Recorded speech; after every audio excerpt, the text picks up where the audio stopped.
Everyone, welcome to the latest episode of Armchair Producers, episode 76, I think, unless I've lost count. I am one of your There's hosts. 74 at the bottom.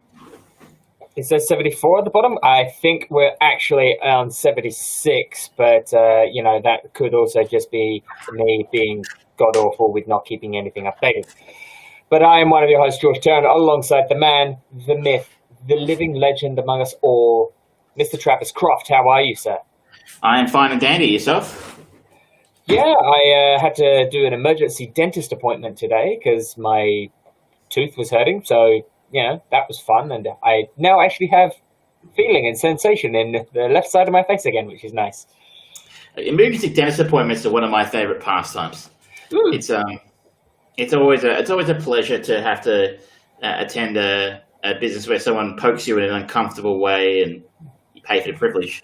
Well, the uncomfortable poking kind of happened even before the anesthetic because he started just having conversation with me, and he was saying some not necessarily socially acceptable things about many of the world's nations, and so I was kind of lying there going, I really cannot get out of this situation, can I just numb me, please, anything. It must be hard to get an appointment with a dentist in this environment. Well, apparently not, because because of certain restrictions, like you can't go in for any kind of cosmetic kind of tooth care, like dental cleaning or anything like that. It's like if you've got a filling that's fallen out or part of your tooth breaks off or anything like that. I had chipped a part of my tooth off, so I was fortunate enough to be able to get in. But the first thing he said is like, "Oh, thank God, someone to actually talk to." I was like, I'm sorry? Like, yeah, we're technically open for business, but I've been painting. Oh, all right then. So that was a bit weird. Did he have to take extra precautions? No, I had to sign documents to say that I hadn't been abroad in the last 2 weeks, that I haven't seen anyone who's been abroad in the last 2 weeks, I don't have any symptoms, that kind of stuff. But and you can't even go abroad. Exactly. So, I feel like flying has not been a concern really for the vast majority. I mean, I think there are still a couple of flights coming back into Australia of kind of... Not Melbourne, though. Yeah, true. They're all Sydney and Queensland, I think, now, aren't they? And Perth. Oh, yeah. But, enough about my dentist appointment with the bizarrely unorthodox dentist and his social ideas. Nothing like a non-PC medical professional. Oh, it's great, yeah. So, George, what's your opinion on... I think there's a Seinfeld episode about that. Yeah. You're an anti-dento. Oh, no. Well, I know you don't like Seinfeld, but it's worth a look because Bryan Cranston plays the dentist. See, it's weird going back and looking at... Maybe we should do an episode about that, kind of like going back to early actor roles that were iconic, like going back to early Bryan Cranston stuff, like Malcolm in the Middle after what he did with Breaking Bad, and go to really early days Hugh Jackman before he was Wolverine and that kind of stuff. I think that'd be kind of fun. Yeah, very bizarre. But he's back doing musicals now, so. Well, in front of his own computer like us. We're just like Hugh Jackman. Well, I mean, he did the Greatest Showman thing. Yeah, that's true. But people don't want to hear about this. They want to hear about the real meat and potatoes of our episodes, and that is the movie Chains. Last week we had a modern classic, or a 90s classic, Starship Troopers, and it was fantastic. We both loved it, and it seemed like we were very much on the pulse for post-dated culture, because there was a lot of stuff noticed popping up. You posted some stuff about like the hidden gem, the movie that people didn't see of Starship Troopers. So it seems like it's strangely coming into the zeitgeist. I'm not saying that we're trendsetters. Been doing it for a while, because there's nothing to see at the cinema. It's true. I think like Ghostbusters was number one at the US box office a couple of weeks ago because they're just showing it again. In a way, it's kind of a blessing. I mean, if Yeah, we could go to the movies. yeah, absolutely. If we could go, I've long proposed for the idea of those kind of retro cinemas and like movie sessions of it's 80s night or 90s night themed of around time travel or that sort of stuff. So it's good that people are still doing that to stay relevant, at least We in still other have the parts of the Astor world. in Melbourne, but that's about it. Yeah, pretty much. But Well, we do no, have the Astor. Whether we have it still later on, once this is sort of calmed down. we can only hope. We can only hope. But moving on from Starship Troopers, I decided to follow Michael Ironside as our connective tissue, and I went to the 1991 notorious movie that destroyed a franchise before it was truly even born, Highlander 2, The Quickening. And yeah, No film ever define what a quickening is. no, they absolutely do not. It suggests at the start, like you see, they love flashbacks in this movie, don't they? Very much so. The timeline does have a habit of jumping around. Yeah, I was more than anticipating a flashback within a flashback. I was like, oh wow, okay, no, they're not going to do that, are they? Fortunately, they didn't go that far, or maybe unfortunately. It has made it much worse. True, but we are introduced to Earth in the distant future of 2024, which strangely looks a bit like a slightly cheaper set version of Gotham City from Tim Burton's Batman movies. It did have a very, very reminiscent feel, didn't it? Yeah, it was sort of like, okay, I don't actually know what city this is supposed to be, but it reminds me of Gotham, which generally you don't think of Gotham, one of the 10 best places to go in the world. You know, it's not the most glamorous of places. We are introduced to the idea. So one of the few things I actually liked about this was the set design. Yeah. I guess that's because I quite liked. I liked the Burton's Gotham City. Absolutely. And while you're right, it didn't actually fit here in the sense that it wasn't really telling us where it was. It was still kind of cool looking. Yeah, it's just quite a change. This whole movie is quite a change compared to the first one, where the opening for modern day in that movie of Connor McLeod's life, he's sitting in Madison Square Garden, which is an iconic location in the world. So to go from that to suddenly having a similar reintroduction to the character of Connor McLeod in this one, with just a nondescript opera house in Tim Burton's Gotham City, it's sort of like, okay, this is weird. But at the same time, as you say, yeah, that set design very much, it instantly, certainly for me, and it sounds like for you, you kind of go, oh yeah, shit's gone wrong somewhere. It's not a healthy looking city. No, well, I mean, it doesn't fit though, right? Like it's supposed to be set in the 90s. We've got that very 80s, 90s environmental angle on the story, and it's oh no, the ozone layer's gone, and you'll get fried or something. Yeah. It doesn't actually the set doesn't fit the story. It's a sort of a vaguely science fiction-y story, and we've got this sort of noirish, gothic city set. It doesn't actually ever click together properly. Yeah, we're kind of reintroduced to the idea of immortals through the clumsiest plot device ever, I think.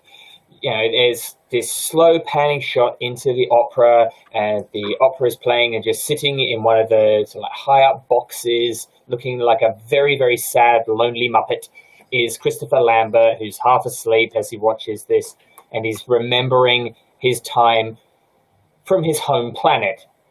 Now, some of you who may not have seen Highlander 2 and may have only seen the Highlander is like, wait, home planet? It's new for anyone watching this movie because, yeah, they are in fact immortals that were on another planet and got sent to Earth to fight essentially in a battle royale kind of setting with other immortals that had been condemned on this home planet. They kill each other, and the only way to kill each other is by lopping off their heads, which was set up in the first movie, and then they were given a choice at the end. When there was one left, they could choose to return back to their home planet or Zeist. die. Oh, Zeist, yes, thank you.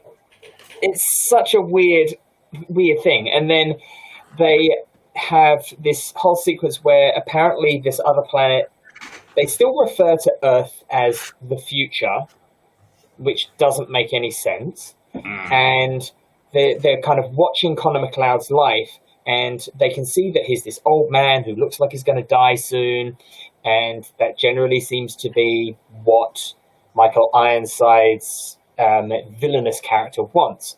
But instead of just going, you know what, I'm going to exercise a little more patience and just let him die, no, he decides to send 2 other people to the planet, and they can travel to another planet so easily. It's amazing.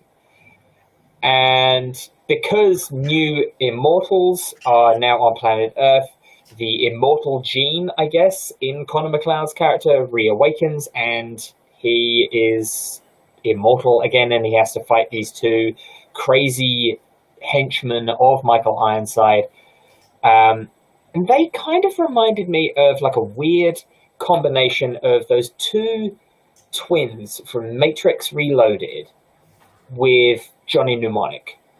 You know what it reminded me of was Bebop and Rocksteady from Teenage Mutant Ninja Turtles. Oh, yeah. Yeah, that's true. Yeah, that's better. Thuggish psychic. Yeah, there's a lot of that kind of 90s sort of attitude throughout this whole thing. It's kind of infantile, because a lot of that kind of, you think of like Bebop and Rocksteady, you think of any of the villains in any Captain Planet animated show that you ever watched. It's like, okay, this is weird. It almost feels like they got children's animated storytellers to write this story, because like it's also got, I didn't even recognize him until it was so plainly in my face, John C. McGinley as the evil corporate guy. So like, wow, they are just got so many stereotypes from the 90s. It's nuts. It's really bizarre. That's for sure. It's when you look a little bit deeper into this, because the film feels very disjointed. Oh yeah, stuff just happens with no explanation. Like all of a sudden, we have Michael Ironside sending his goons that can, I don't know, forward in time or to another planet, or I don't know, to kill Christopher Lambert. And that just sort of kind of happens. We don't get any introduction to who these characters are, or really fully understand particularly well why Michael Ironside's doing it. But if you look a little deeper into it, Russell Mulcahy, the Australian director of this film, was basically take control of a film taken off him. And the producers came in, took over the editing process, and spliced together a story that they thought would give them the best possible chance of making their money back, or making the most possible money. And I think that includes potentially also rewriting parts of a script. Okay. So I don't know that Russell Mulcahy can take all the credit for this crapulence. But I think a large portion of that does land with the producers just kind of coming in and trying to turn it into something they considered more marketable. Yeah, and that's the greatest sin of it, I guess. It is a complete and utter hodgepodge of very much of the late 80s, early 90s themes, like the global warming, the corporate bad guy, that kind of bizarre, neo-futuristic, punky kind of look. The sort of like hoverboards that they have at the start, and the jet wings. It's felt like someone kind of going, yeah, these are my action toys. It was just someone who spent $40 million doing that and used real people.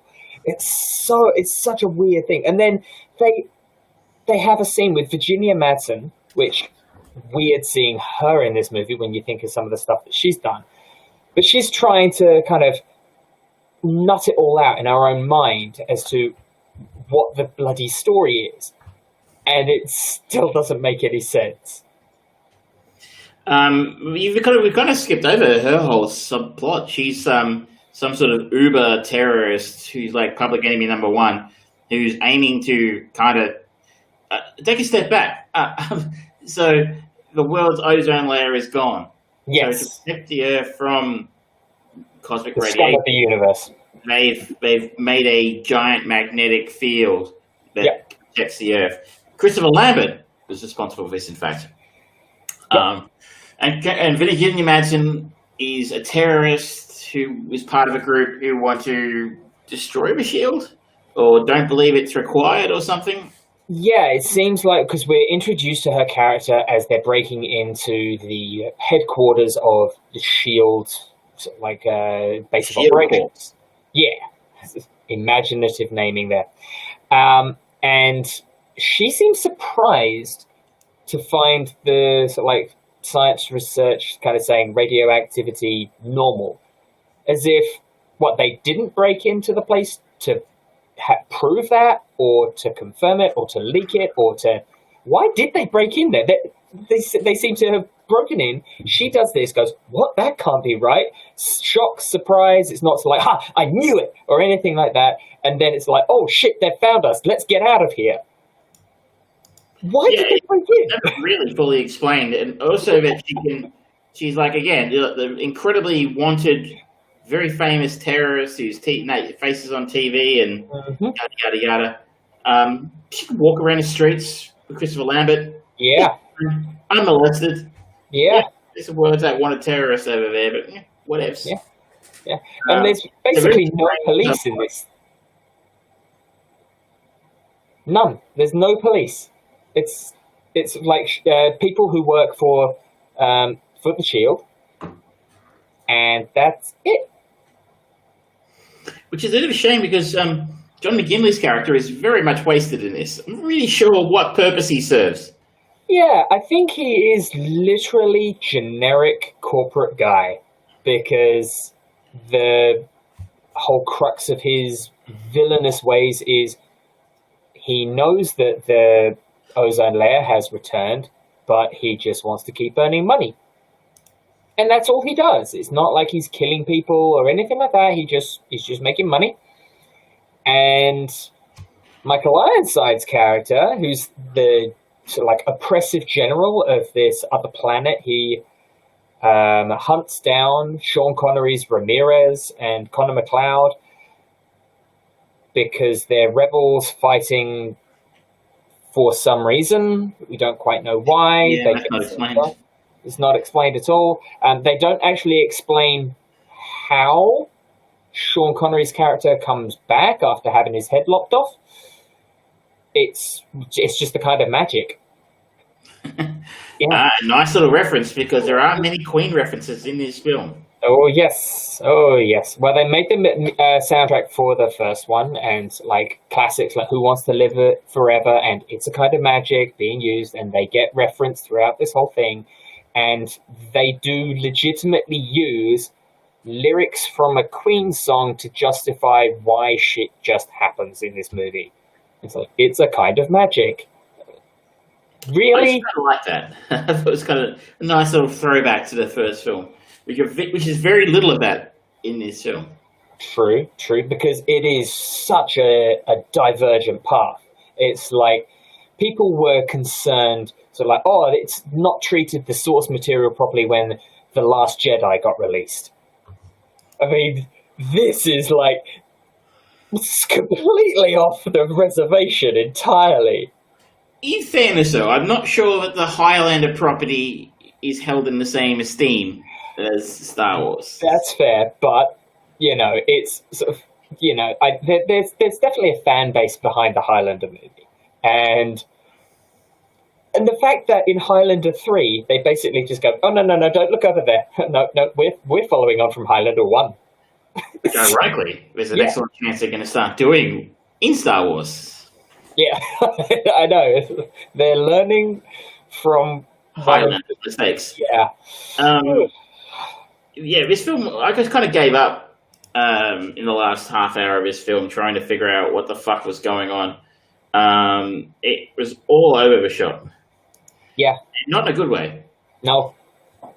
And it seemed so bizarre. So like, okay, it seems like whenever these immortal aliens get transported to Earth, unlike in the first movie where it seems like it's something that just awakens within them after they are born, no, they materialize on this planet, because we see that with the two henchmen of Michael Ironside, with Michael Ironside being planted into the subway, and with the resurrection of Ramirez randomly in the middle of a Shakespeare play in Scotland. Of course. Yeah, it makes total sense, of course. And then I found on IMDb from Michael Ironside really does sort of give you an insight to where their heads are at. Said, yeah, listen, I hated that script. We all did. Me, Sean, Chris, we were all in it for the money on this one. I mean, I read it as if it had been written by a 13-year-old boy, but I'd never played a barbarian swordsman before, and this was my first big evil mastermind type. I figured if I was going to do this stupid movie, I might as well have fun and go as far over the top as I possibly could. All that eye-rolling and foaming at the mouth was me deciding whether if I was going to be in a piece of shit like this movie, I was going to be the most memorable fucking thing in it. And I think I succeeded. I don't know whether he's the most memorable thing in this movie, but he is generally entertaining, but his character has absolutely no storyline. None at all. He's this oppressive general, then he's obsessed with Connor McLeod, which story-wise doesn't make any sense because it seems like the way that they tell the story, it's like everyone thinks that Ramirez is going to be the leader. He points at Connor McLeod. They sit down, have a magical cup of tea, and then the next thing to know, General is attacking. Sean Connery is just vanished for the fight. Connor McLeod is leading the men just randomly. It's like he was picked out of a crowd and then say, yeah, here, take control of the rebel forces. Then he's captured. There's a scene where Michael Ironside kills an eel. He gets sent off to Earth. Michael Ironside then is just obsessed with him for hundreds of years. And then when he gets to Earth, he's like, you know what? The first thing I'm going to do is I'm going to destroy a train. Yay! This would have been significantly improved if during an eel killing scene, Christopher Lambert had said something along the lines of, don't threaten me with a dead fish. Oh. That's meta, because we had Richard E. Grant a couple of weeks ago playing corporate villain number 264. Yeah. Yes. So I think it's fair to say that neither of us like this movie. I did not. It was a bit of a trial, and the fact that it was so fucking hard to find a copy to watch. Yeah. Probably appropriate. Yeah. I think it is rightfully being lost to the annals of time. Interestingly, though, this does raise an interesting idea in my head. How much harder it is sometimes these days to actually watch a movie. Like, I want to watch movie X. Back in 25 years ago, or 20 years ago, you could go down to Blockbuster, Video Easy, whatever, and you go to a couple of them. Don't have a video because they're pretty big. As long as it wasn't,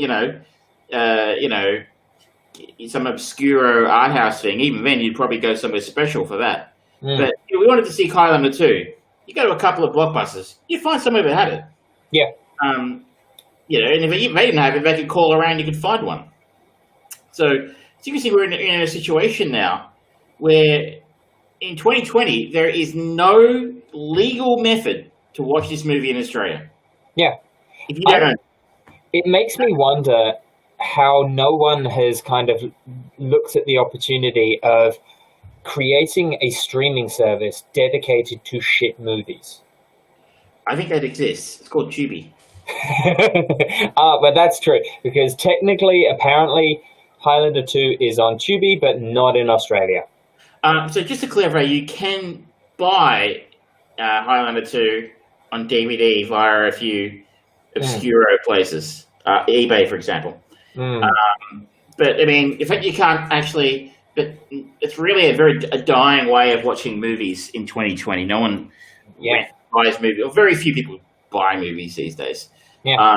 So you can't go out and rent this film. You can't watch it legally without buying a shiny plastic disc. Yep. It's really old school.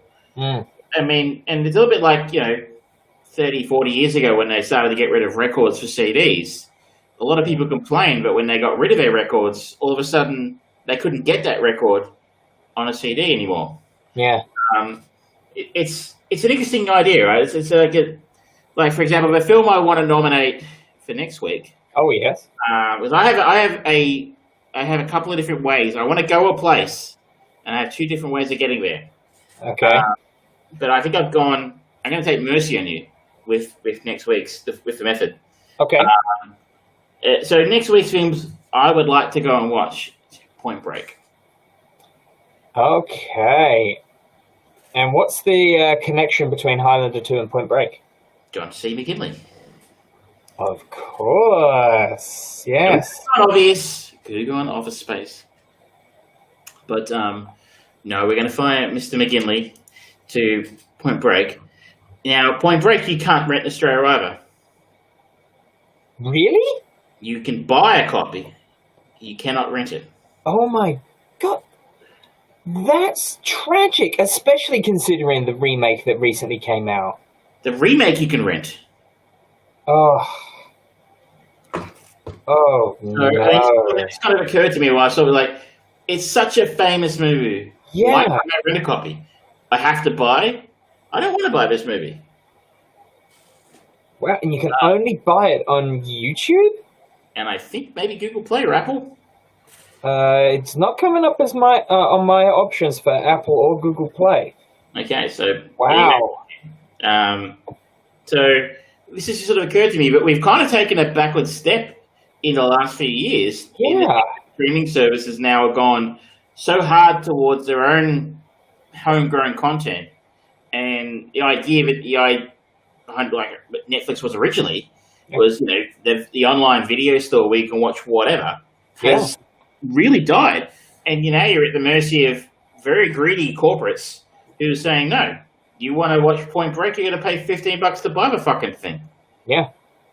And then it's still kind of only renting it because it's not as if you can download it and burn it to a disc or whatever and do with it what you will. You have it that's permanently tied to just your account. You have a license to watch it if you like.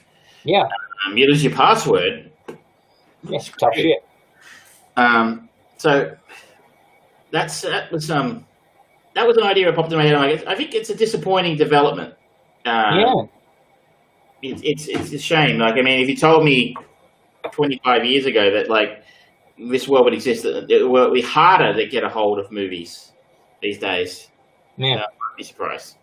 It does. It further kind of scares me with the idea of like it was in the news I think at the end of last week that Mulan, the new live-action Disney movie coming out, it's going to be the kind of the premium launch title for the premium version of Disney Plus, which is like $16 a month in the US or something like that, and it's going to be even further cordoned off, sectioned content, and I can't help but look at it and go, oh, that sort of thing is so dangerous for the industry, Well, we said it when Disney Plus was announced. Can this many services survive? Obviously, we didn't see the pandemic coming, and that's probably kind of propping it up a little bit right now. But things will come down eventually. And at that point in time, you have to ask, especially in the US, can you support Prime, Netflix, Disney Plus, Hulu, CBS Go, HBO Max, Apple's service. So many. 7. No one's going to buy all of them, so someone's going to fall over at some point. Yeah. I reckon so. And I wouldn't be like we hypothesized before Disney Plus got officially announced. We thought, oh, maybe the Hulu network will just become the Disney Plus system, but nope. It's still separate for now. Yeah, it's still separate for now, and I wouldn't be surprised if going forwards it does get folded into it, so that they have more content for this Disney Plus service, I guess. And it's up for $30 if you want to pay to watch Mulan, I guess, on the standard tier. That's a lot more than you pay at the cinema. Yeah, and a shittier experience. Yeah, and I still don't know. Are you buying that, or is that just the rental cost, the subscription cost? I don't get how that works, because where is the incentive to, it's like, oh, okay, I have this service, Disney Plus. Oh, the movie that I want to watch, I have to spend more money on top of what I'm already paying per month to watch that, when I could just go over to any of the other online purchasing stores and just buy it digitally, and it'll be like $15.99 or $16.99, and I've got that in my library forever. I know Prime are doing that now. Yeah, Prime I noticed that. Actually they have the more popular movies at the top of their thing going, hey, rent this. I'm like, no thanks.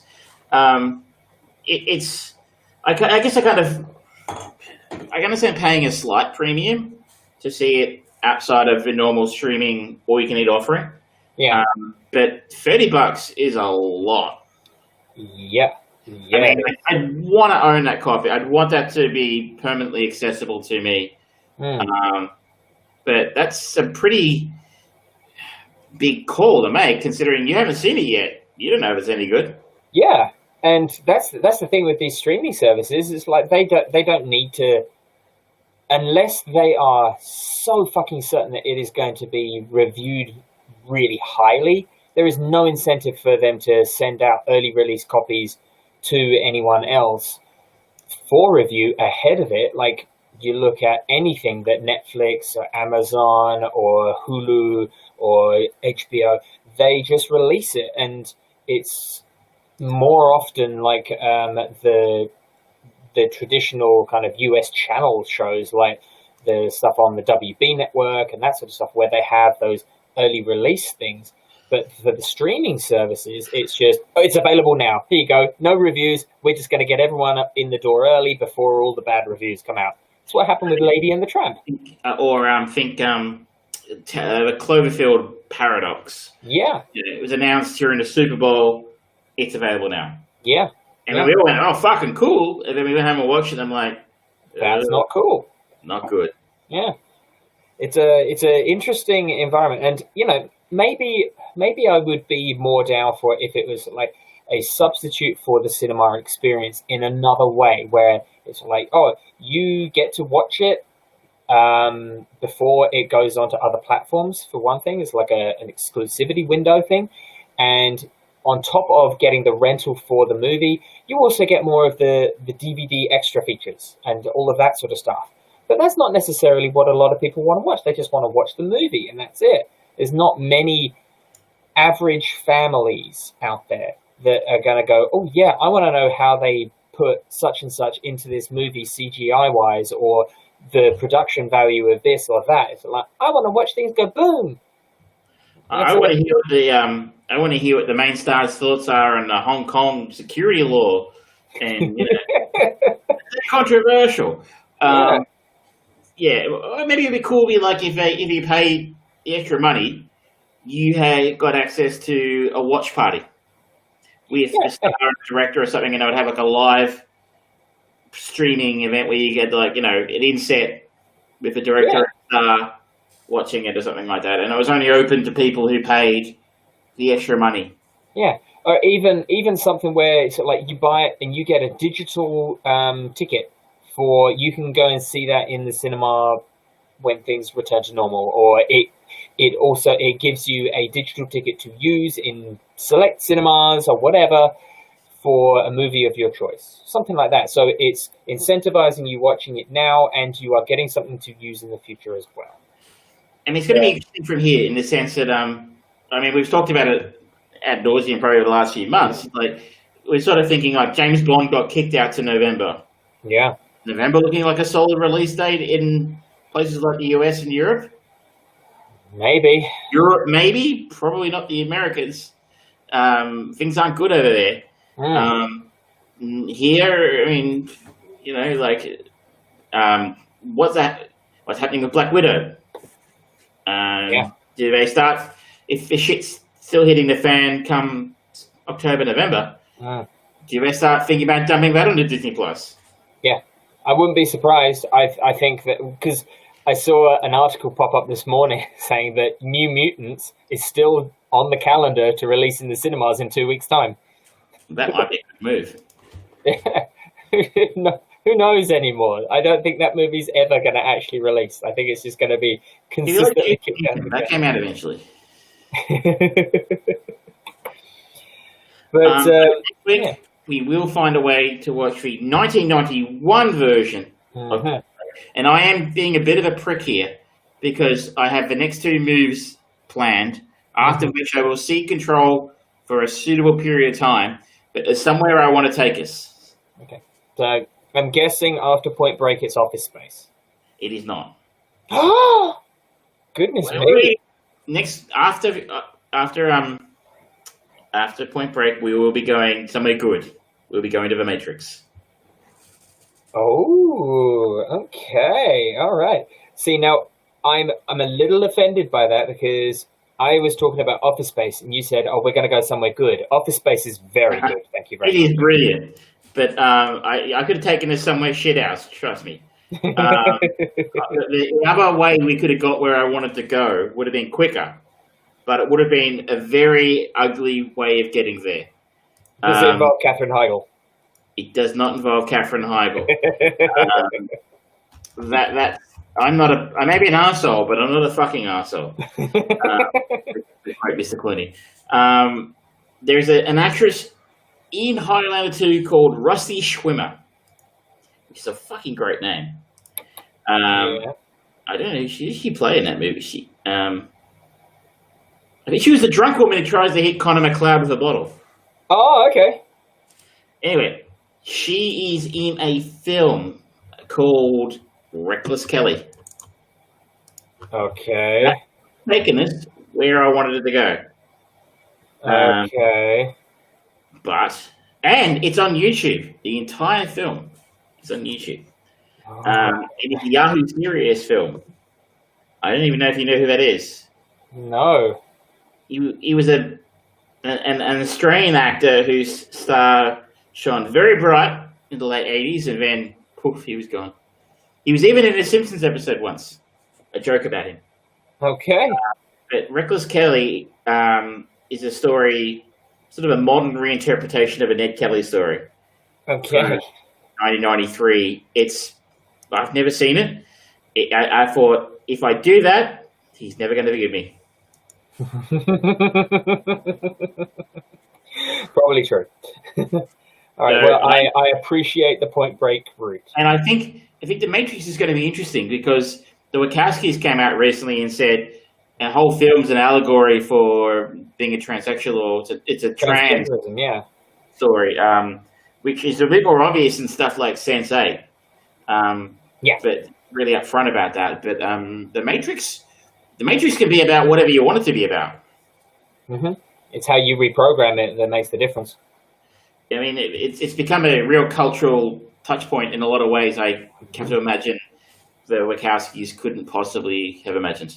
But Point Break first, which is in of itself a real cultural touchstone of the 90s. Oh, yes, absolutely. Now, on the point of The Matrix, what are your thoughts? What do you think is going to happen with Matrix 4? Is they're filming it, they're releasing it, one of the siblings is back directing it and writing it, and do you think it's still going to be relevant, or do you think it's kind of the sourness of the second and third movies and the time since then has kind of dulled that? What do you reckon? Do I think? No, I don't think it's going to be relevant. Is it going to make a lot of money? Probably. The Matrix brand is still strong. I think people will be curious to see it. The Wachowskis haven't done anything worth seeing since The Matrix. That's my hot take. I would argue like that Sense8 is fantastic, and Cloud Atlas was really good. It was a really clever, very considered, very different type of storytelling. It was great to see the Wachowskis just experimenting. They experiment a lot when you look at they. I was watching a movie that they helped co-write. Executive Decision. I watched that. They helped co-write that, I think it was. And then they did the Bounded, I think it was. And then the next movie was The Matrix, and then it was Speed Racer. They've been kind of all over the map, which is kind of cool. And I'm impressed with their balls to just go out and do that stuff. Cloud Atlas was very different type of storytelling, and I think it's really good. I'm not necessarily saying it's a good movie, but there's a lot of quality involved in it. You've always been prone to giving people more points for trying something ambitious and failing miserably than I have. That's true. The degree of difficulty is probably admirable, but it's still shit. So I would argue I didn't like Sense8 anywhere near as much as you. I'd argue that they've had a pretty patchy track record since 1999. So I don't. Now that they've got, who's going to tell the Wachowskis no? No one. And that's a bad thing. We get the George Lucas effect at that point in time where no one's telling them no. Yeah. I'm sure they'll have complete creative freedom, and that's not a good thing. I would love it if they got it right. I am not holding my breath. That's fair. It's an interesting what if with Wachowskis, because before they did The Matrix, they were throwing around a script for my personal favorite superhero, Mr. Plastic Man himself, and I got a chance to actually read the script, and that was not a good script. That thing should rightfully not exist. It was terrible. And I'm not just saying that because I am damn certain that I have a perfect fucking Plastic Man story in my head, and I need it to be released. But it was just, if they had come out with that instead of what they ended up making of The Matrix, we'd be saying Wachowski who? Well, it's one of those sliding doors moments. Very much.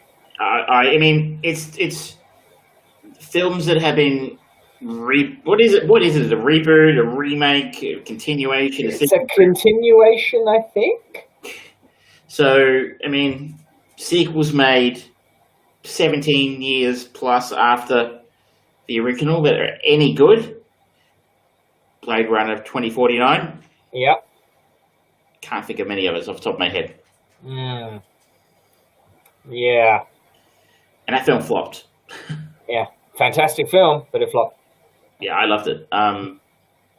You know, I mean, it's all with phrase right now. We're talking Coming to America 2's apparently coming out.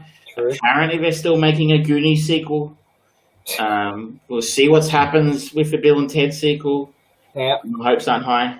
I think every decade or so they try to resurrect like a 20-year-old project and just like, oh yeah, we'll get the band back together because that was big back then, and you know, people love nostalgia, and more often than not it just doesn't work.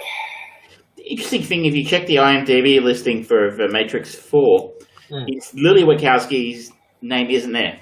Yeah, Lily has not been attached to it in any way, so I'm curious. As far as I'm aware, there's been no official explanation as to why only one of the siblings is coming back, but it'll be interesting to see if that has any effect on the storytelling itself, because they were so, throughout their whole career, they have been a double act. They've been like the Hughes brothers or the Russo brothers. Exactly. It's interesting to see what's going to happen if one branches off and does one thing, one branches off does another. Just getting those different variations coming through. I'm curious to see the results. All right, look, we were going to see it anyway. But, Yeah. But the sequels are so disappointing. Like, the weird thing is that when they made the Animatrix is so good. Yeah. And even Enter the Matrix was a great game. So I've heard. Yeah. But if you could have taken, like, the new Renaissance, I think it was, the 2-part cartoon in the Animatrix, that would have made a fucking incredible prequel. Oh, yeah. It was brutal. Yeah. And I love the forethought. They were really at the bleeding edge of the industry, not only with their technological advancements that they made in the Matrix, but also the idea of the Animatrix, a series of connected stories with very different styles. That's exactly what you look at with Love, Death and Robots, Tales from the Loop, all of that sort of stuff. It's that anthology collection, and they were just so ahead of the curve, and it was awesome. The game integration that they had, telling of some of the stories between the Matrix and Matrix 2, it was really, really smart and ingenious, and things just didn't work on those productions, and it's such a shame because that could very well have been the new. I mean, I think people are still looking for the new Star Wars or the new Harry Potter being the next closest simile, and there's not really anything there anymore. Well, yeah, I mean, they keep doing it with the, you had the Hunger Games, which was kind of, sort of. Yeah. And they keep having these random sort of young adult books, Artemis Fowl, and there's that one that Ford was in, Percy Jackson? I don't know. Percy Jackson, Lightning Thief, yeah. Yeah. And that was another one that was going to be the next. The Golden Compass was going to be one. Yeah. Yeah. It's. I'll keep going. Yeah. But I want to move on to a movie that I watched last night, and it is very much in line with a topic that is near and dear to your heart, Satrap. And that is that elusive unicorn of a movie genre that has still not necessarily hit the successes that you were expecting of the video game to movie transition. And that I am talking of Sonic the Hedgehog. This might have come as close as anything recently. Yeah, I mean, I would say it's just the overall finish of the movie is not as good as Detective Pikachu, which I think was overall a better movie, and it was a good introduction. It was an admirable video game to movie adaptation. This is definitely going for a different route where it very much understands the silliness of Sonic, and it very much understands the absurdity of that, and especially when you think about the production of it. There was those early production shots where they had more of a humanized kind of face of Sonic, and the outcry was incredible, and they ended up kind of bumping it back and redoing all of the special effects and giving him more of the classic Sonic frame and facial experience with the much bigger eyes and all of that stuff. And it works. This movie is nothing but a love letter from people who understand Sonic in a much, much better way than anything that has been handled with iconic franchises. You look at, obviously, Super Mario Brothers.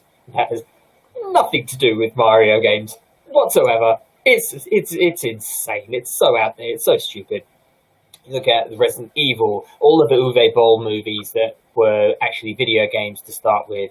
You look at Alone in the Dark. You look at any of them, and it's just like, it's Double Dragon, dude. Yeah, it's only sort of like this is actually just cashing in on the name, whereas the comedy element of this and there's actually a genuine heart to it as well. They really paint the idea of Sonic, especially in the start. He's basically got split personality syndrome, and he's kind of talking to himself because he's so alone, and you can't help but feel sorry for him, and it makes him very endearing, although he is the cause and result cause and answer to so many of the problems within the movie.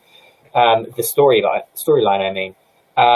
Jim Carrey is interestingly cast as a Dr. Robotnik, and he is very much in typical Jim Carrey comedy villain role. There's elements of his kind of Grinch style performance coming through, but he serves the purpose.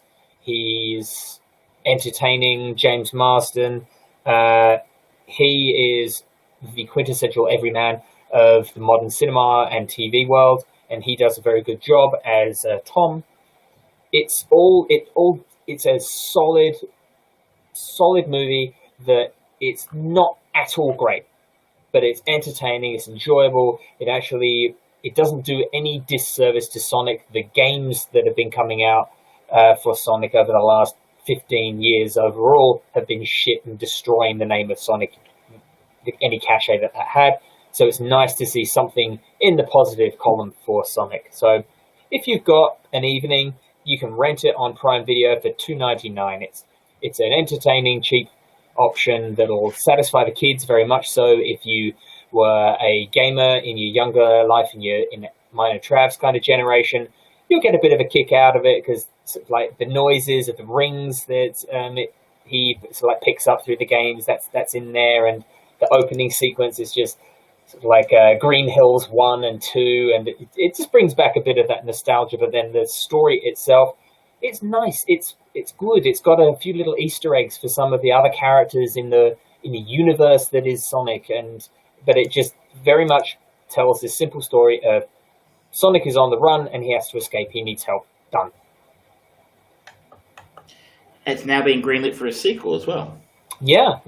So I think that's going to be another. As long as they Ben Schwartz does the voice of Sonic, and he's great. He's really good. He's got that juvenile, exuberant energy. He's affable, but at the same time, when he's supposed to be that kind of annoying younger brother that just won't shut the fuck up. He's got that kind of feel to it, but he's still endearing as well. I think if they keep the people together and they have a good story to tell, I think there's potential for growth in it. Well, I mean, yeah, they seem to. This is one of those rare examples where the studio released a trailer. It was howled down as being not what people wanted, and remarkably, they listened to their audience and said, "All right, then, no worries. Give us a few extra months. We'll come back to you. Yeah, with characters more to your liking." And it was really well received.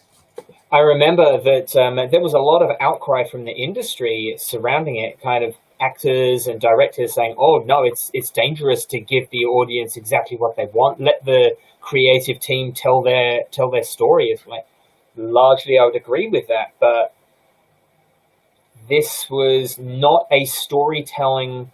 That there's not anything about the character's look in it that is integral to the story. He's a blue hedgehog. That's as far as that kind of the physical attributes of Sonic goes. So there was no reason why they didn't just embrace what they went with in the end of that more cartoony look. It fit more with the legacy of Sonic, and it didn't feel out of place. The other, like I look at some of the stills from the early version, and it just looks so damn weird. And especially having now watched it, some of the action sequences and stuff, it would look weird with that character design doing it. It's truly bizarre. It was actually kind of encouraging, I think. I mean, it has to be a balance, I think. I think it was get it away. Just get it away. Get out of it. I don't need to dream about that tonight. There's a balance to be here. I recall the film Snakes on a Plane was one of the early films that actually reacted. I think the name Snakes on a Plane came from internet message board fans. I think who directed that? If I'm not mistaken. But I think they were one of the first films that sort of became well known for listening to what people on the internet said. Yeah. David Ellis. Yeah. And it was sort of generally agree that maybe they took too much instruction from what the audience were thinking. But at the same time, in this instance, it really has worked out well for them. Yeah, absolutely. And I think Snakes on a Plane was very much almost like a canary in a coal mine in two ways, because since that, every time something has come out based on another property, it has become part of the real conversation bullet points that you will always fucking hear now in every press junket that they do about, we want to be respectful to the fans, I was a fan of this growing up, all of that kind of conversation. That's what it's all about every damn time. And it's like, okay, cool, great, show me, prove it. And like with Sonic, they had an idea, appreciate that they had an idea, but they listened, and this is a good result. If there's a Mario movie in development for the people that did Minions and Despicable Me. Apparently, the team behind it are working closely, very, very much with Nintendo. Hopefully, that whenever that does surface, it'll be a top quality thing worthy of the Mario name. But it'll be very telling if it's not, because everyone has got a touchstone with Mario. Well, I mean, you have to imagine that after the last time, Nintendo have steered clear of cinematic adaptations for so long since, and there must have been people driving dump trucks of money up to their headquarters and in much more parlous financial times for them. We had their results come out the other week. Their profits gone up some ridiculous amount. Of the pandemic. It was like 200% or something crazy. Yeah, it's nuts. The games industry is doing very, very well at the moment. And Nintendo are certainly, probably, I would imagine, at the top of that pile.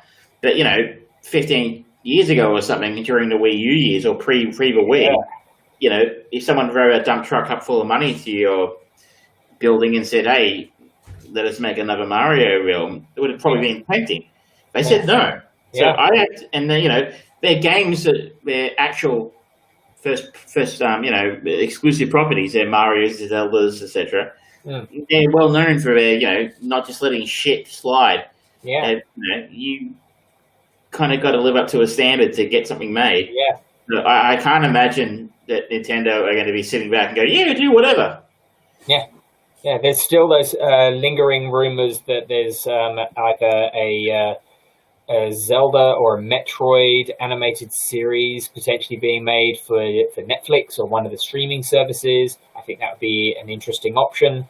And Brie Larson is very, very vocal about she wants to play Samus Aran for a Metroid movie, and because she's very popular as Captain Marvel, that could be something that we see relatively soon in the future. But at the same time, Nintendo as a company is still very, very much controlled by their Japan offices. That's where all the decisions are made, and everything else is just subsidiaries that kind of do Japan's bidding, and they are very reticent to give up any of the traditions of the Japanese market for a lot of their games. The games that they produce are generally more tailored towards Japanese audience versus the US stuff. Like, you don't see Nintendo doing first-person shooters, really, that sort of stuff. So it's going to be interesting to see if, when they do start making live-action movies, and not just the animated stuff, where they can have more control over like the storyboarding and everything of the movie, whether it'll be more of a Japan-centered production or if they are going to go more international. It'll be curious to see. I would be very surprised if it wasn't a lot better. Well, I mean, it's going to be hard to do worse than the Bob Hoskins film. But, yeah. Right. I've got one to speaking animation. We have some new Star Trek to talk about. Oh, yes. Star Trek's Lower Decks, I should say, plural. So this is the new animated Star Trek series from Secret Hideout, the Alex Kurtzman cabal, who are terrorizing the Star Trek universe as we speak. These are the criminals responsible for Star Trek Discovery, Star Trek Picard, and will be responsible for Star Trek Bold New Worlds, or whatever the other new one they're making is. But this is a very different sort of vibe in some ways, to Discovery and Picard, which obviously are your, nominally at least, serious, straight-ahead science fiction Trek entries. This is more like Rick and Morty / Family Guy meets Star Trek. Okay. And I know a lot of people will probably go, hey, isn't that what the fucking Orville was? And I know you kind of, when you tried out the Orville, that didn't agree with you. No. That sort of combination of humor meets science fiction. Oh my goodness! Sorry, Travis. People are listening to our podcast because Alex Kurtzman has got another project for Star Trek. It's called Star Trek Prodigy, and I'm just going to read you the blurb and see if this sounds slightly familiar. A group of teenagers steal a derelict Starfleet vessel and use it to explore the galaxy. Stealing my ideas. Stealing your idea from. And I stole that idea fair and square.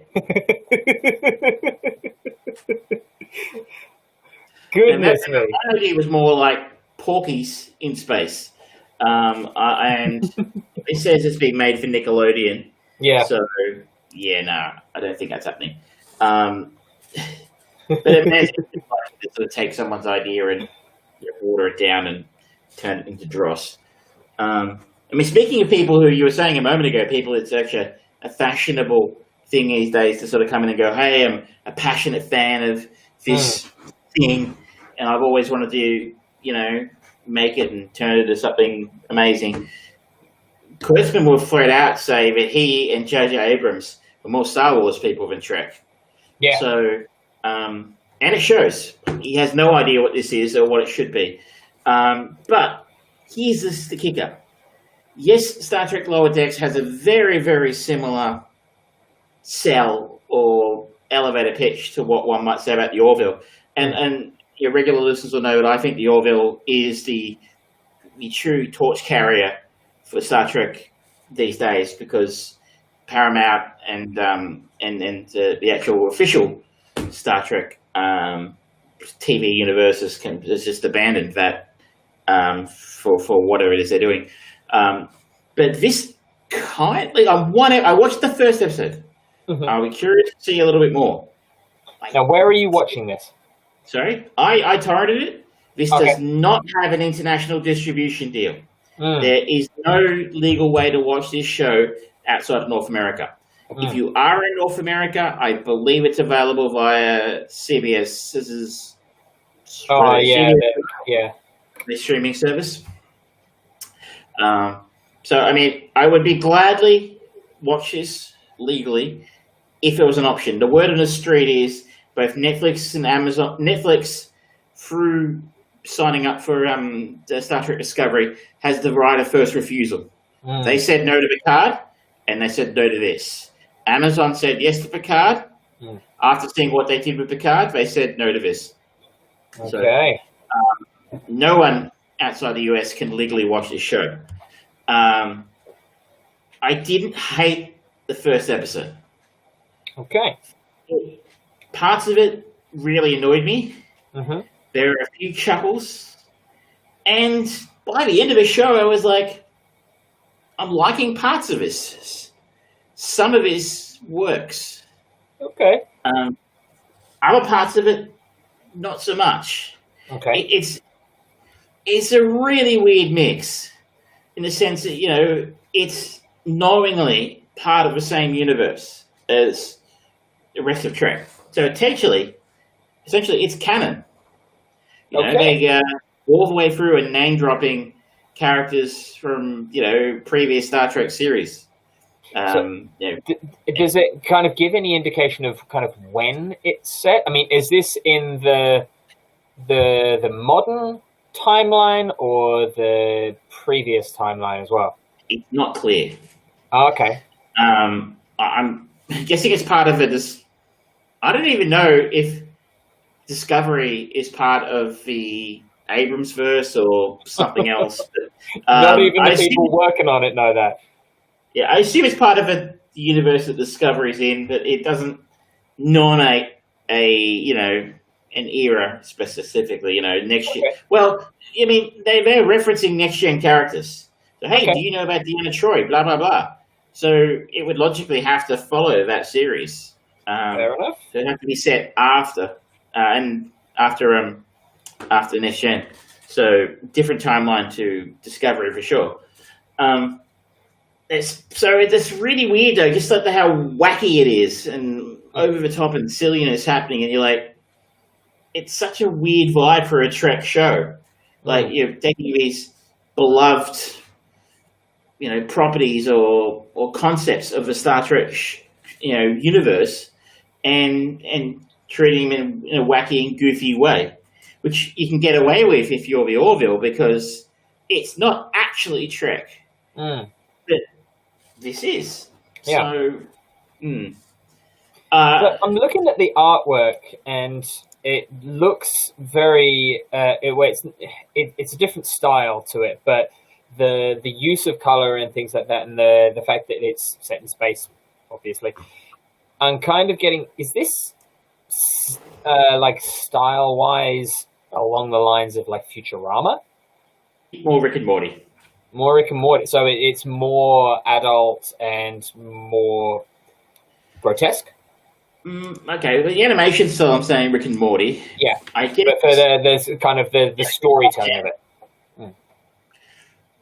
I wouldn't say it's as mature as Rick and Morty. It's Okay. nothing.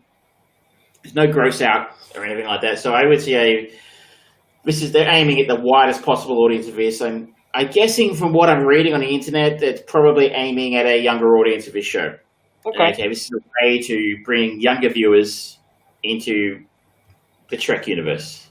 Okay. I really wanted to hate this. I really did because I am everything that Secret Hideout has done with this property has been an absolute disgrace. Now there's talk again about the new head of Paramount is talking about making the Trek reboot their number one priority. So what exactly that turns out being, who knows? I think they'd probably want to go back to the Chris Pine, Zachary Quinto guys, if they could get them back on board. I guess, unless they kind of do the reboot of Star Trek, but they go, all right, let's do the Next Generation lot instead. Yeah, there's three different things that were sort of half existing. There's the Star Trek 4 Yeah. in the Melbourne verse, which is the Christopher Pine, Zachary Quinto. Potentially, it's intended to have Chris Hemsworth come back as George Kirk. Oh yeah. But Star Trek Beyond tanked, so they balked at the budget of that one and said no thanks. Yeah. Interesting, I believe Chris Pine and Chris Hemsworth had pay or play deals, so I think they got paid.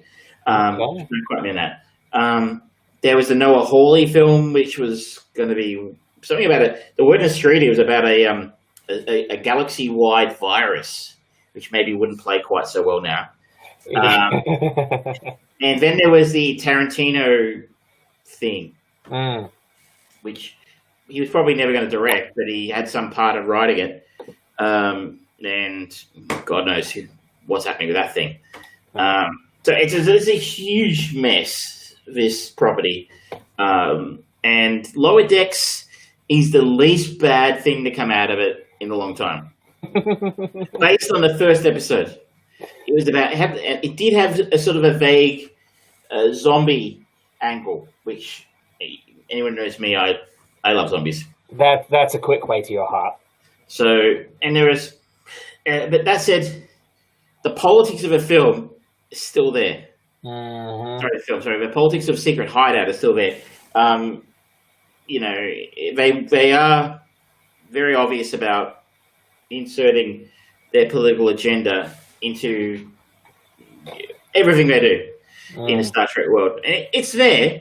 It's a little more subtle in the cartoon in Lower Decks. If it's reasonably subdued moving forward, it may not be that bad. Okay. I guess if you like Trek and you got some kids you like to try and bring on board, and you don't have an ethical problem with jumping on and downloading stuff that you can't legally access, Lower Decks, there are worse choices out there. Fair enough. Until Orville comes back, and who knows where that'll be. Yeah. Okay. Anything else you wanted to talk about? Because I've got another movie that I wanted to touch on. Go for it. Doctor Sleep. Okay, yes. Doctor Sleep. Yeah, Shining. Yes, talking earlier about sequels to movies years and years after the fact. Doctor Sleep is an official follow-up. It's based on a book by Stephen King called Doctor Sleep, and it's got Ewan McGregor as as a grown-up version of Danny from The Shining. It's got Rebecca Ferguson as the main kind of villain of the show, of the movie, and it's by the end it leans too much into remember the Shining, remember the Shining, remember the Shining. I remember. But for the first 2/3 of the movie, it tries to tread its own path stylistically, and Ewan McGregor is a solid actor. Rebecca Ferguson is actually really good, and she's likable as a person. She's good as an actress, and she uses both of those abilities very well to create a comforting yet chilling, scary individual to go against. Bless you. The notion of kind of what The Shining, as they refer to it, is left largely nebulous, which I think in some cases is good. In this case, it's quite good. You don't need to explain everything, but in some cases, like Highlander 2, some coherent explanation is useful. And they generally do a good job of it. I think it's worthwhile. But here's the important thing. You can just, if you've got, I think it's on Stan, it's part of the subscription service. Whereas everywhere else, you can rent it or buy it additionally. Like Amazon Prime, you can rent it or buy it on their service. Stan, if you are on Stan, you have access to it as part of your monthly membership. So if you are interested and you have Stan, make sure you watch it there and don't get accidentally fleeced for money elsewhere. Would you say it's a scary film? It's definitely not for the younger audience, that's for sure. But one of the main characters, I'm going to bring up her name because she was actually very good in it. Doctor Sleep, here we go. A young actress called Kylie Curran plays Abra Stone. She is really good in it. She's probably 12 to 15 years old, kind of age bracket, I don't know. But she encounters some scary things, and they could be a bit chilling for most people, but it's certainly not as scary as The Shining was. Even there's, I guess, a cameo by the kind of the rotted older woman in the bathtub. She pops up a few times, and the makeup on her is not that great, and it's a little bit too in focus that you can kind of see that it's a rubber suit. And it's like, okay, less is more. Less is more. You didn't need to show everything. It would have been a bit more scary that way. So I think this, on our classic scale of scary, this is probably Shay-friendly. I don't think there's anything that's going to give real nightmares or anything like that because, it's positive resolutions by the end of it. But yeah, overall, I think it's quite a surprisingly solid movie for something that, when you think about it, a sequel decades after the very polarizing original, none of the original cast or crew coming back, and it being based on a very little known Stephen King novel. It's like, okay, that's probably not going to be very good. It's actually pretty solid. Overall, I don't think it was a waste of time. I think that it generally did itself and The Shining a good service. So, yeah, again, I would say, much like Sonic, I think this is worth checking out if you're interested in something a little bit more cerebral, a little bit more adult focused. This is going to be a good night. A good night of TV for you if you want to sit down and just snuggle in front of the telly with someone and have a few little scares, something a more mature movie, I guess. But it's certainly not taking itself seriously. You're certainly right in the sense that you're trying to follow up a masterpiece by one of the greatest directors, or most respected at least, directors of all time. You have an author who hated the original. Mm-hmm. Did his own version in the 90s, I think. Yeah. Early 2000s, which was, to say it was awful is probably an understatement. The odds were against this, so it's quite remarkable that it's turned out. It's got a 7.4 on IMDb, a 59 Metascore, to not be a complete disaster. In fact, it's passable. Yeah. It will be a win of itself. Yeah, and just considering the hill that it had to climb to have any film a success, I think it's good. I think it's very good. And I didn't realize that I've actually missed seeing Ewan McGregor in movies. So it was really nice to see him back, and he was doing some good work. Cliff Curtis was he's in it as well. He's one of those faces from New Zealand that you go, oh, it's him, yeah. He's really good in it, and the kind of sub story, the sort of like the life that Danny Torrance had after the events of The Shining is really sad, and the way that he dealt with it was really quite tragic and very well played. I also want to give a quick shout out to they recast Danny's mother, Wendy. And the woman, it's Alex Esso.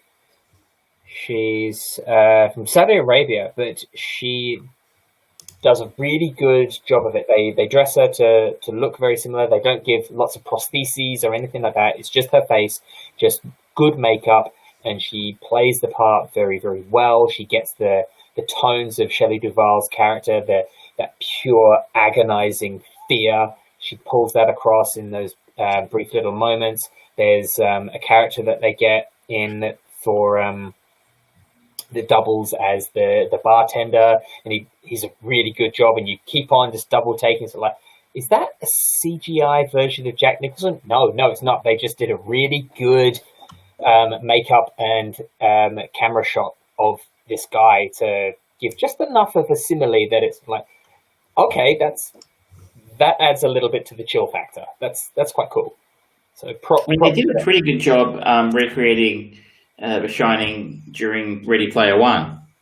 Yeah, that's fair. So it's pretty weird that we've got two sort of reboots, and even if it's a movie within a movie, they've been done at the same time in the same year. I agree. I think we should see more of Ewan McGregor. He was the only redeeming characteristic of Harley Quinn, Birds of Prey. I liked Mary Elizabeth Winstead. So, I stand corrected. Huntress needed a lot more screen time. Yes. I meet people who tell me they love that movie, and I'm like, how? Wow, okay. It's so bad. But Ewan McGregor was great. I do very much hope that Disney soon greenlight his Obi-Wan series, because I'd love to see that. And it's going to be Jiminy Cricket in Pinocchio, apparently. I assume that's not the live-action one I saw a trailer for last week. That was fucking terrifying. That is terrifying. I saw people kind of going, oh, it looks so lovely. No, it doesn't. It looks like a genuine horror show in the style of Return to fucking Oz. Roberto Benigni version. It's the Italian.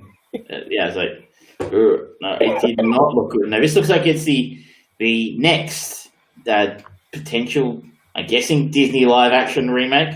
I would presume so. Apparently Guillermo del Toro's down. Yeah, and just looking at the cast, I mean, they've got Ewan McGregor, Tilda Swinton, Ron Perlman, Christoph Waltz, and David Bradley. That's quite an impressive cast.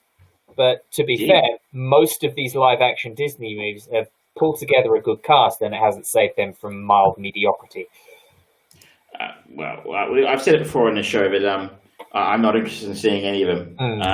If you want to see a great Pinocchio film for a younger audience, watch the animated classic from the 40s, the 50s, or whatever made it. If you want to see The Lion King, see the original. I don't see the appeal of a live-action remake of it. Even the Tim Burton Dumbo was, what I heard, pretty average. Yeah. That's what those are designed for. They're just designed to make $1 billion at the box office, comfortable. They don't really care about a stellar review. They just care about good to great, and that's what they are aiming for. And this is people do say to me occasionally, "Why can't you just let people enjoy what they enjoy?" If someone enjoys the Star Trek Discovery, or they enjoy The Last Skywalker, or whatever the fuck that new Star Wars film was, why don't you just let them enjoy it? They enjoyed it. It's nothing serious. Why get upset about it? And I agree, it's probably best not to get upset about it, but what does annoy me is people that go to see this shit, people that go to subpar Star Wars films and let them gross a couple $1 billion. That tells the studio, make another one. People don't care how good it is. You put the brand name on the front of it, people will pay to see it. We're rewarding mediocrity. If you reward mediocrity, that's all you're going to get. And then you'll get used to worse and worse and worse, thinking it's still the same. And then so that's why I get annoyed about this is like when you see really average films succeed, that's just basically guaranteeing that we will get more shit in the future. So I was pleased in a way that the last Star Wars film didn't do quite so well. I know it's a favored thing I like to beat on. It's I'm beating a dead horse a bit here, but like the fact it didn't do well did send Disney a message. Yeah, enough of it shit. Yeah, and I think that it's not a bad thing that they have this because Disney know how to make good movies. They've been doing it for decades. They just need to put a bit more effort into making great movies, is the thing. Well, it would just be nice to see something original. Yeah. Take a few risks. Something that isn't kind of franchised up to the arsehole of the universe. Something that's like, you know what? We've got this young junior executive in the company who's got an interesting idea. Let's do that. And actually, speaking of unusual projects, do you see that apparently Jared Leto is going to be in the new Tron movie? I did see that popping around. Yeah. Not of a great deal of interest to me. I've never seen any of the Tron films. You've never seen even the original Tron? No. Oh, there's some homework for you, sir. Please, no. You would appreciate it. I think Jared, as I've always said, as a musician, he makes a wonderful actor. Yeah. He was very good in the Dallas Buyers Club, and he was a God of War. He's a wonderful actor. He was just really, really bad in Suicide Squad, and it's kind of been a downward spiral from there. Fair enough. He was a Blade Runner. Yes, he was, wasn't he? Yeah. Much to do, but yeah. I'd like to see him live up to his potential. I didn't like the look of Morbius. We'll see how that goes. Yeah, I don't know how that's going to go, but You know what? Got a lot of talent Yeah. If there's one thing that the world of cinema needs now more than ever, it's another superhero movie. from Sony. Because they've got Hey, such... maybe they'll do as well as Venom. Well, was there anything else you wanted to talk about? I don't think so. Well, I will do one last little touchstone. And I decided, talking about superhero movies, I went back to a very polarizing superhero movie, Spawn. Ugh. Yeah, that was... We talked about Highlander 2 being a product of its era with the corporate bad guy and that sort of stuff. Oh goodness, Spawn is a hodgepodge too. That's kind of coming hot off the heels of sort of like around the same time as Blade and The Crow, and you kind of look at it and go, wow, yeah, this is like the B-movie version of it. Everything about it is just not good. And they've got Jeremy Renner and Jamie Foxx involved in a remake that Todd McFarlane. I think he's written it, and he might be directing it. It's going to be curious to see what happens. I have no connection to the character of Spawn whatsoever. I've only ever seen the movie, and I am, after watching that movie again recently, so like, okay, there is nothing about this character that is remotely of interest to me, so I have no opinions whatsoever about a remake or anything like that. Indeed, Todd McFarlane is down to direct, and apparently it's going to be R-rated. Yeah, apparently that was one of the problems with the movie last. It's like, that was not necessarily one of its problems, but okay. I recall when this came out, mainly for two reasons. One, the soundtrack was fucking incredible. Amazing soundtrack. With a lot of really great metal artists, sort of metal artists collaborating with electronica artists. Like the Korn and the Dust Brothers and that kind of thing. There's some good stuff there. It's literally one of my favorite CDs I ever owned. I played it and played it and played it. I remember there was that brief period of time where superhero movies always had these awesome metal and rock albums. They're just like, it's just music inspired by it when it was never inspired by it. So like, wait, that song was created 2 years before this movie, so I don't know how it's inspired by, but okay. And you got these really cool collaborations, and it's like, the music entirely outshines the movies. Well, in this case, that's very true. The white sticks in my memory is I was living in the northern suburbs of Melbourne, and a new cinema opened up a road about 10 minutes away, and they sent everybody in the area 3 tickets, essentially, to go see a movie at the new cinema. And I thought, I will go and see Spawn, because I very much based purely on the fact that I like the soundtrack.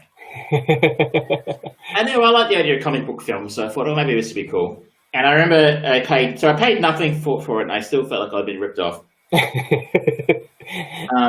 And I recall sitting there thinking about walking out, going, should I leave? But most of the soundtrack was actually featured in the movie. The songs on the CD were in the movie. That's true. So they sounded really cool on the brand new surround sound system in the cinema. And I thought, I'm enjoying listening to the soundtrack, so I'll stay for that. I remember what an awful movie this is. This has a 5.3 on IMDb, and that's exceedingly generous. Yeah, that's generous. But nothing good about this. Again, I'm like you. I don't have a connection to Spawn, the character, but there are people who swear by it. Yeah, and I remember. I think I got onto Spawn not by the movie, but by the lawsuit, the rather famous lawsuit between Todd McFarlane and Neil Gaiman about the creation of the character of Spawn. And Neil Gaiman, I believe, won that and got some kind of recompense or something like that for it. But it's because I've always been a big Neil Gaiman fan, and it's like, oh, he was in court. What's this? What's Spawn? There's a movie? Oh, okay. That wasn't very good. Can I have my time back, please? Yeah, I wish I could have used my my free ticket for something a little bit more memorable. Well, I think that's pretty much it for this week, ladies and gentlemen. I'm still working on actually getting the past few weeks onto the podcast services, so I do apologize for that. But hopefully by this time next week, they should be up there, even just in a raw, basic format. But please like, subscribe, share us on twitch.tv/FryBrain, youtube.com/armchairproducers, and here on Facebook as well. We're live pretty much Wednesdays around about 8 o'clock, unless people are moving house like Travis was last week, or I'm having a bad mental health day. But yeah, thank you so much for coming along with us this week. And next week, we are going to be talking about Point Break, care of John C. McGinley, coming off of Highlander Poo 2. And we talked about Mulan, Disney Plus, Sonic the Hedgehog, Star Trek Lower Decks, Dr. Sleep, and Spawn. So, it's a veritable smorgasbord tonight. And I'm sure next week we'll have something else interesting to talk about. But I will have more thoughts on the Xbox Game Pass exclusive Grounded as well. I did have a poke around at that, so we can have a chat about that next week. Cool. There you go, ladies and gentlemen. Thank you very much, and we'll see you next time. Good night. Good night.